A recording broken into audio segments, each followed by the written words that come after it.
مسلمانوں نے تعقب نہ کیا کیونکہ خالد رضی اللہ عنہ اپنی نفری کو بچانا چاہتے تھے۔ وہ بڑے کوچ کے تھکے ہوئے بھی تھے۔ بچے کچھ رومی دمشق پہنچ گئے اور شہر کے ارد گرد دیوار نے انہیں پناہ میں لے لیا۔ مسلمانوں نے مال غنیمت اکٹھا کیا، عورتوں نے زخمیوں کو اٹھایا اور انہیں مرہم پٹی کے لیے پیچھے لے گئیں۔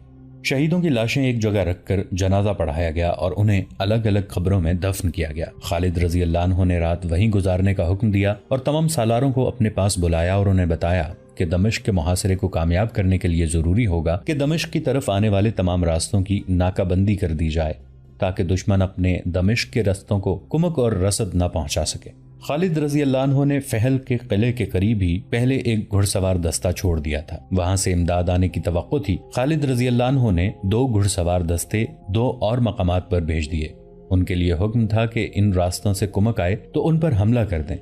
20 اگست 634 عیسوی بمطابق 20 جمادی الاخر 13 ہجری خالد رضی اللہ عنہ نے دمشق پہنچ کر اس شہر کو محاصرے میں لے لیا۔ دمشق کے اندر جو رومی فوج تھی اس کی تعداد 16,000 کے لگ بھگ تھی۔ خالد رضی اللہ عنہ کے لشکر میں 20,000 مجاہدین تھے۔ شہیدوں اور شدید زخمیوں کی وجہ سے تعداد اتنی کم رہ گئی تھی۔ کچھ دستے مختلف مقامات پر رومیوں کی کمک کو روکنے کے لیے بھیج دیے گئے۔ یہ وجہ بھی تھی کہ مجاہدین کی تعداد 20,000 رہ گئی تھی۔ دمشق بڑا شہر تھا، اس کے 6 دروازے تھے اور ہر دروازے کا نام تھا۔ باب الشرق، باب توما، باب توما، باب حابیہ، باب فرادیس، باب کیسان اور باب صغیر۔ خالد رضی اللہ عنہ نے ہر دروازے کے سامنے 2-2، 3-3 ہزار نفری کے دستے کھڑے کر دیے۔ ہر دروازے کے لیے ایک سالار مقرر کیا گیا۔ رافع رضی اللہ عنہ بن عمیرہ، عمرو بن عاص رضی اللہ عنہ، شرجیل بن حسنہ رضی اللہ عنہ، ابو عبیدہ رضی اللہ عنہ، یزید بن ابی سفیان رضی اللہ عنہ۔ یزید کی ذمہ داری میں وہ 2 دروازے دیے گئے۔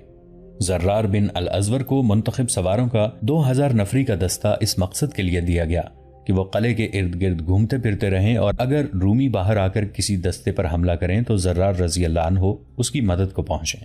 شہر کی دیوار پر رومی کمانے اور برچیاں لے کر کھڑے تھے۔ ان میں دوسرے سالاروں کے علاوہ دمشق کے دفاع کا ذمہ دار سالار توما بھی تھا جو شہنشاہ ہرقل کا داماد بھی تھا۔ خالد رضی اللہ عنہ نے حکم دیا کہ رومیوں کے دونوں قیدی سالاروں عزازیر اور کلوس کو آگے لایا جائے۔ دونوں بندھے ہوئے تھے، انہیں سامنے لایا گیا۔ انہیں دیوار کے اتنا قریب لے جایا گیا جہاں سے وہ دیوار پر کھڑے رومیوں کو نظر آ سکتے تھے۔ کیا تم دونوں اسلام قبول کرو گے؟ خالد رضی اللہ عنہ نے دونوں سے بلند آواز میں پوچھا۔ نہیں، دونوں نے اکٹھے جواب دیا۔ خالد رضی اللہ عنہ نے زرار بن الازور کو آگے بلایا اور کہا کہ انہیں ان کے انجام تک پہنچا دو۔ زرار رضی اللہ عنہ نے تلوار نکالی اور دونوں کی گردنوں پر ایک ایک وار کیا۔ دونوں کے سر زمین پر جا پڑے، ان کے دھڑ گرے، تڑپے اور ساکت ہو گئے۔ دیوار سے تیروں کی بوچھاڑ آئی لیکن خالد رضی اللہ عنہ اور زرار رضی اللہ عنہ ان کی زد سے نکل آئے تھے۔ دمشق کا محاصرہ رومیوں کی تاریخ کا بہت بڑا واقعہ بلکہ حادثہ اور المیہ تھا، اور مسلمانوں کی تاریخ کا بھی یہ بہت بڑا اور بعض تاریخ نویسوں کے لیے حیران کن واقعہ تھا۔ حیران کن تو رومیوں کے لیے بھی تھا کیونکہ روم کی فوج اس دور کی بہترین فوج اور ناقابل تسخیر جنگی طاقت تسلیم کی جاتی تھی۔ رومی فوج دہشت اور تباہی کا دوسرا نام تھا۔ اس فوج نے ہر میدان میں فتح پائی تھی۔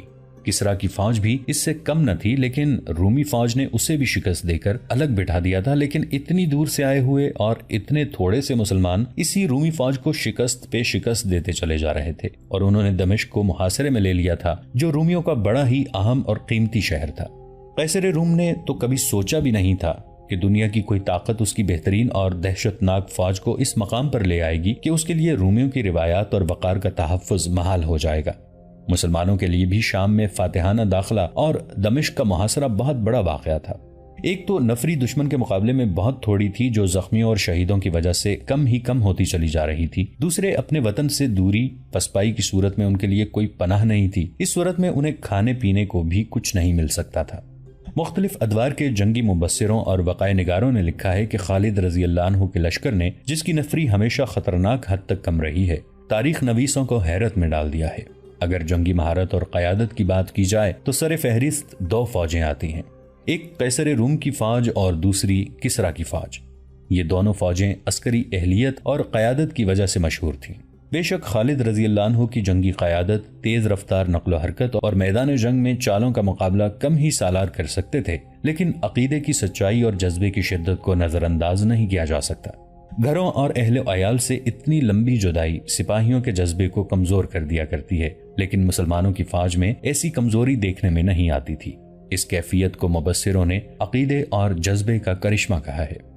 میرے عزیز رفیقو، خالد رضی اللہ عنہ نے اپنے سالاروں سے دمشق کے مضافات میں کہیں کہا، سوچو ہم کہاں تھے اور دیکھو ہم کہاں ہیں۔ کیا اب بھی کفار اللہ کو وحدہ لا شریک نہیں مانیں گے؟ اور کیا وہ تسلیم نہیں کریں گے کہ اللہ نے ہمارے قبیلے کو رسالت عطا کی ہے جو برحق ہے اور کوئی دلیل اسے جھٹلا نہیں سکتی؟ اور تم اللہ کا شکر ادا نہیں کرو گے جس نے تمہیں اتنے طاقتور دشمن پر فتح دی ہے؟ کوئی شمار نہیں اس کی رحمتوں کا، لیکن اس کے لیے جو اس کی رسی کو مضبوطی سے پکڑتے ہیں۔ بے شک بے شک، کئی آوازیں سنائی دیں۔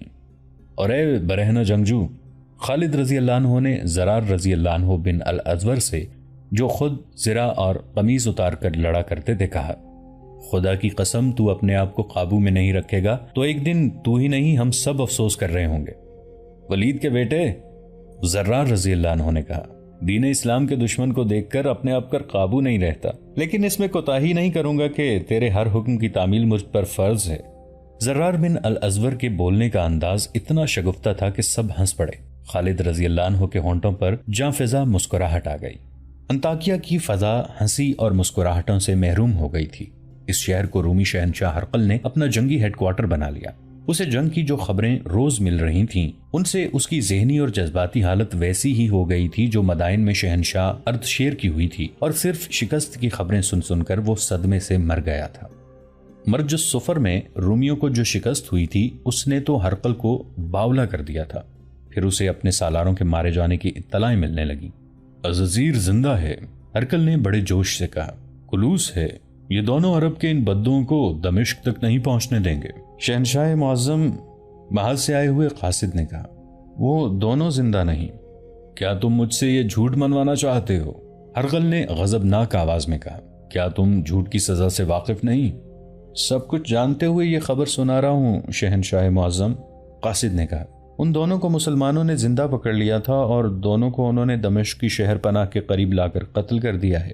اور میری بیٹی کے خامند کی کیا خبر ہے؟ شہنشاہ ہرقل نے اپنے داماد سالار توما کے بارے میں قاصد سے پوچھا۔ سالار توما دمشق کے اندر ہیں، قاصد نے جواب دیا، اور محاصرہ توڑنے کی کوشش کر رہے ہیں۔ دمشق کا محاصرہ ہم توڑیں گے، شہنشاہ ہرقل نے کہا۔ ہرقل نے انطاکیہ میں اسی لیے ڈیرے ڈالے تھے کہ فوج تیار کر کے جہاں بھی کمک کی ضرورت ہوگی وہاں فوج بھیجے گا۔ اس نے پہلے ہی لوگوں کو فوج میں بھرتی ہونے کے لیے تیار کرنا شروع کر دیا تھا۔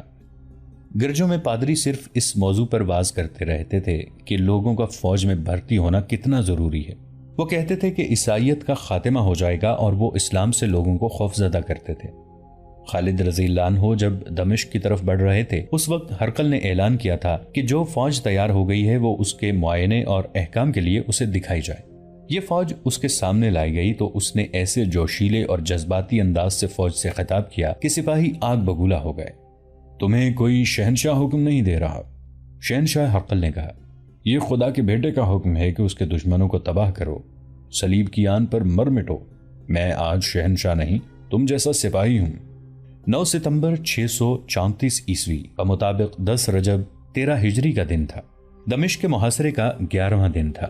محاصرے کے 10 روز یہ سرگرمی رہی کہ دمشق کے کسی نہ کسی دروازے سے رومیوں کے 1-2 دستے باہر آتے اور مسلمانوں پر حملہ کرتے، لیکن زیادہ آگے نہ آتے۔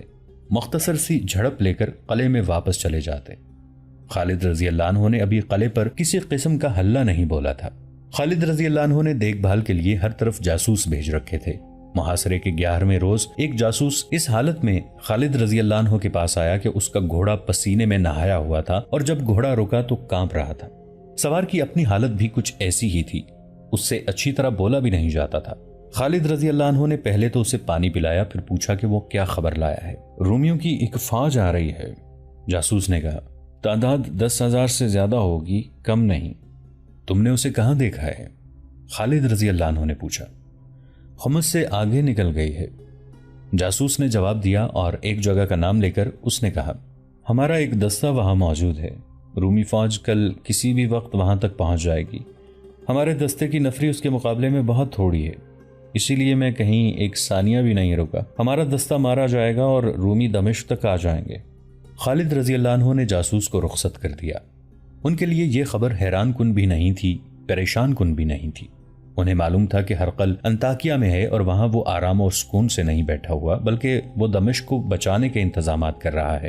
یہ رومی فوج جس کی اطلاع ایک جاسوس لایا تھا، انطاکیہ سے شہنشاہ ہرقل نے اپنے دمشق والی فوج کے لیے کمک کے طور پر بھیجی تھی۔ مورخوں نے اس کی تعداد 12,000 لکھی ہے۔ خالد رضی اللہ عنہ نے اسی توقع پر کہ رومیوں کی کمک آئے گی، دمشق کی طرف آنے والے رستوں پر پہلے سے ہی تھوڑی تھوڑی نفری کا ایک ایک دستہ بھیج دیا تھا۔ ان کے سپرد یہ کام تھا کہ کمک کو روکے رکھیں، مگر یہ جو فوج آ رہی تھی اس کی نفری بہت زیادہ تھی۔ خالد رضی اللہ عنہ نے اسی وقت سالاروں کو بلایا اور انہیں بتایا کہ دشمن کی زیادہ نفری آ رہی ہے اور اسے روکنے کے لیے اپنی نفری بہت تھوڑی ہے۔ رومیوں کی اس کمک کو روکنا بہت ضروری ہے، خالد رضی اللہ عنہ نے کہا، اور اپنی نفری جو اس کے راستے میں موجود ہے اسے جانی نقصان سے بچانا ہے۔ ہمیں محاصرے کو ذرا کمزور کرنا پڑے گا، اس کمی کو ہم اپنے جذبے سے پورا کر لیں گے، سالار شرجیل نے کہا۔ ابن الولید، تو جتنی نفری کافی سمجھتا ہے یہاں سے نکال کر بھیج دے، 5,000 سوار کافی ہوں گے، خالد رضی اللہ عنہ نے کہا۔ رومیوں کی نفری 10,000 سے زیادہ ہے، بہت ہے، زرار بن الازور نے کہا، اور مجھے یقین ہے ابن الولید کہ تو مجھے مایوس نہیں کرے گا، ان 5,000 سواروں کا سالار میں ہوں گا، تیری خواہش کو میں رد نہیں کروں گا ابن الازور، خالد رضی اللہ عنہ نے کہا، لیکن احتیاط کرنا کہ جوش میں آ کر دشمن کی صفوں میں نہ گھس جانا، اگر ایسا ضروری ہو جائے تو تجھے پیچھے نہیں رہنا چاہیے، اور یہ بھی سن لے ابن الازور، اگر تو نے دیکھا کہ تو دشمن کو نہیں سنبھال سکے گا تو فوراً کمک مانگ لینا، میں بھیج دوں گا، وہاں پہلے بھی ایک دستہ موجود ہے، اسے بھی اپنی کمان میں لے لینا، یہ ساری نفری تیرے ماتحت ہوگی، اپنا نائب خود ہی چن لے۔ رافع بن عمیرہ، زرار رضی اللہ عنہ نے کہا، لے جا اسے، خالد رضی اللہ عنہ نے کہا، اور اتنی جلدی وہاں پہنچ جیسے تو اڑتا گیا ہو۔ زرار بن الازور رضی اللہ عنہ کو درہ عقاب یعنی شنعیت العقاب کے قریب پہاڑی علاقے میں 5,000 سواروں کے ساتھ پہنچنا تھا۔ وہ جگہ دمشق سے کم و بیش 20 میل دور تھی۔ زرار رضی اللہ عنہ تو جیسے اڑتے ہوئے وہاں پہنچ گئے۔ انہوں نے وہاں جو نفری موجود تھی اسے بھی اپنی کمان میں لے لیا۔ یہ علاقہ پہاڑی ہونے کی وجہ سے گھات کے لیے موزوں تھا۔ رومی فوج ابھی تک وہاں نہیں پہنچی تھی۔ زرار رضی اللہ عنہ نے بڑی تیزی سے اپنی تمام نفری کو گھات میں چھپا دیا۔ اس کے ساتھ ہی اس روز کا سورج غروب ہو گیا۔ زرار رضی اللہ عنہ نے سنتری اس ہدایت کے ساتھ مقرر کیے کہ وہ ٹیکریوں اور چٹانوں کے اوپر چلے جائیں، باہر نہ جائیں۔ پوری احتیاط کی جا رہی تھی کہ دشمن کو گھات کا پتہ نہ چلے۔ رات گزر گئی، صبح طلوع ہوئی اور اس سے تھوڑی ہی دیر بعد دشمن کی فوج آ گئی، اور یہ صحیح معنوں میں فوج تھی، نفری زیادہ، تنظیم نہایت اچھی۔ دیکھا گیا کہ اس فوج کے ساتھ بے شمار گھوڑا گاڑیاں تھیں جو سامان سے لدی ہوئی تھیں، اور اونٹوں کی تعداد بھی بے حساب تھی جن پر بوریاں لدی ہوئی تھیں۔ یہ بعد میں پتا چلا تھا کہ یہ سامان خردونوش تھا جو دمشق جا رہا تھا۔ خالد رضی اللہ عنہ دمشق کے اندر اسی صورتحال سے بے خبر تھے کہ رومیوں نے دمشق کا دفاع تو بڑا اچھا کیا تھا، لیکن شہر میں رسد اور خوراک کی اتنی کمی تھی کہ 10 دنوں کے محاصرے میں ہی شہری ہر چیز کی قلت محسوس کرنے لگے تھے۔ ہرقل کو اطلاع مل چکی تھی، اس نے کمک بھیجی اور اس کے ساتھ خوراک کا ذخیرہ بھی بھیج دیا۔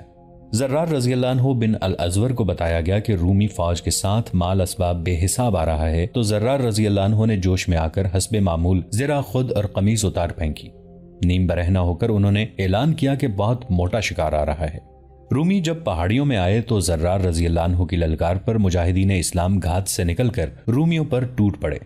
توقع تو یہ تھی کہ رومی اچانک حملے سے گھبرا اور بوکھلا کر بھاگ اٹھیں گے، لیکن ان کا رد عمل ایسا بالکل نہیں تھا۔ انہوں نے یہ چال چلی کہ پیچھے ہٹنے لگے اور درہ عقاب کے قریب اس جگہ جا رکے جو ہموار میدان تھا اور یہ پہاڑی کی بلندی تھی۔ انہوں نے سامان کی گاڑیاں پیچھے بھیج دیں اور ان کے پیچھے کی فوج آگے آ گئی۔ ان کی تعداد مسلمانوں سے دگنی تھی اور ان کے انداز سے صاف پتہ چلتا تھا کہ مسلمانوں کا یہ حملہ ان کے لیے غیر متوقع نہیں تھا۔ وہ اس کے لیے تیار تھے۔ انہوں نے قدم جما لیے۔ زرار رضی اللہ عنہ بن الازور نے دشمن کو اس کیفیت میں دیکھا کہ اس نے نہ صرف یہ کہ حملہ روک لیا ہے، بلکہ وہ سامنے سے بھی اور دائیں بائیں سے بھی حملے کر رہا ہے۔ دوستو، آج کے لیے اتنا ہی۔ اسی کہانی کی اگلی قسط کے ساتھ بہت جلد حاضر ہوں گے۔ نیچے کامنٹ سیکشن میں اپنی رائے کا اظہار ضرور کیجیے گا۔ ہمارے اس چینل کو سبسکرائب کر کے نیچے موجود بیل آئیکن کو بھی ضرور کلک کیجیے گا۔ اگلی ملاقات تک کے لیے ہمارا اور آپ کا اللہ نگہبان۔